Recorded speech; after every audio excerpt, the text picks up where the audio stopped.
Before we get on to our next speaker, though, I'm under strict orders to get a rousing chant, I should say, of maybe a few rounds of Ban the Deed, Not the Breed. Are we ready? Yep. Yeah, it's pretty easy words to remember. 3, 2, 1. Ban the Deed, Not the Breed. Oh no, Ban the Deed. See, I knew I'd stop that up. I told Brenda, I'm not the chanting sort. Okay, ban the deed, not the breed. Ban the deed, not the breed. Ban the deed, not the breed. Ban the deed, not the breed. Not the breed. Ban the deed, not the breed. Ban the deed, not the breed. Awesome. Thanks, guys. I can't believe I stuffed that up. I hope all the camera phones have switched off for that. That's, No! No! Oh, no. Okay. Our next speaker is Mark Aldrich. Mark is the independent candidate for the federal seat of Wakefield.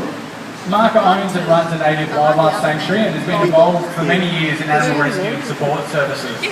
Mark has lobbied for both animal and human rights for around 14 years, and he's going to share with us today his thoughts on BSL and the role of education in making a safer community. So please join me in welcoming Mark to the microphone. I'm not sure I'm a good example. I can't make room on the bed these days to get in there with all the animals on there. Sorry. I'm a bad example. We're here today to talk about BSL. They say that's breed-specific legislation. I think the rest of us here would call it bullshit legislation, wouldn't we? Yeah. The only thing that we need to be banning, right, is ignorance. All right, that's what we're here to do today, to ban ignorance. Our legislators must learn it is not the dog or the breed, it's irresponsible owners. I'm getting a disease now. In the most, if not all cases of dog bites, it's human interaction is the cause, not the innocent dog. And this is what the legislators need to understand. We must educate, not discriminate. The thing about breed-specific legislation, or I'll just call it bullshit legislation, it's much easier. It's basically a form of racism, right? And racism in the dictionary is discrimination and prejudice. But this prejudice isn't just about the animals. This prejudice leaks out to us as responsible pet owners, and we have every right to choose the dog that we wish and to bring it up in the best way we can. There's no pet owners or animals should suffer as a result of the actions of the minority. And as you've heard today, bad owners will just change breeds, okay? So by banning a breed, that is actually destroying innocent life, right, because of bad owners, and they will just select another breed. Yeah, that's right. The Australian Veterinary Association, which I wrote wrong here, they say no to breed-specific legislation. The RSPCA say no. The science says no, and the common sense says no. And we all say no! We're here today to demand education, and that education is to educate our legislators, it's to educate all dog owners, and it's to educate our children how to interact with dogs. Children, as we all know, have a habit of running, screaming, jumping, grabbing a dog's ears, everything else. The fact is, it is our responsibility as the public to protect our children by educating them, because we all know that most dog bites, unfortunately, are children, and children are at a height where if a dog bites them, it's going to do a lot of damage. So we, as parents, have to take a lot more responsibility rather than push it over onto the fact of the dogs. Can any of us imagine the outrage if this type of legislation was put onto the humans? You know, sorry, you're 6'1", right? We have to arrest you.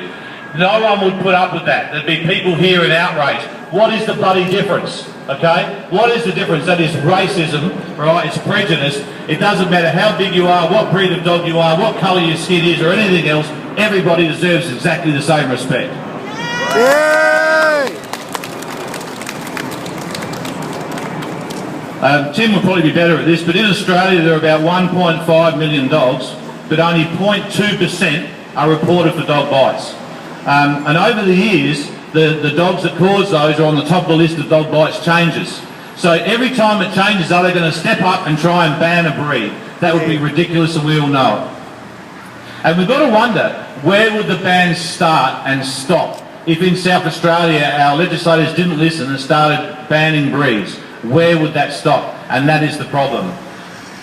Bullshit legislation, breed-specific legislation, attacks responsible animal owners.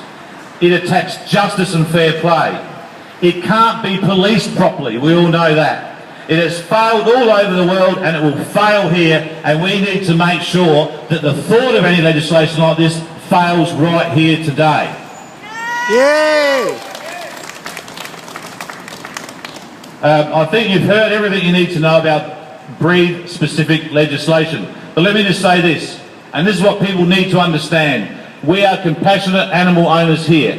If someone came to my home and wanted to take an animal out of the safety of my home that I loved to kill it because of shit legislation, I would not put up with it. And none of us should put up with it now, because it may be any one of us one day that's a victim of this, or our animals or our families. So that's a very important issue. I say that BSL should be to ban stupid legislation, and that's how we should consider it. Bad law that attacks innocent life is bloody unacceptable, and that's the end of my speech. Thank you. Thank you. Woo! Thanks very much, Mark. Okay, ban the deed, not the breed. Ban the deed, not the breed. Ban the deed, Not the breed. ban the deed, Not the breed. Not the breed. Yeah, I got it right this time. Thanks so much. Our next speaker is Colin Thomas. He's the lead candidate for the Animal Justice Party. Colin was the convener of the first ever SA Greens policy action group dedicated to raising awareness of animal justice issues. He's been a central figure in organising protests and fronting the media in efforts to ban jumps racing in South Australia, and was pivotal in drafting Animal Justice Party's policy on this issue. Colin has run as an independent candidate, the Ban Live Animal Exports in Port Adelaide 2012 state by-election. He's also run as the SA Greens Port Adelaide candidate in the 2007 federal election. And Colin is now running as the lead candidate for the Animal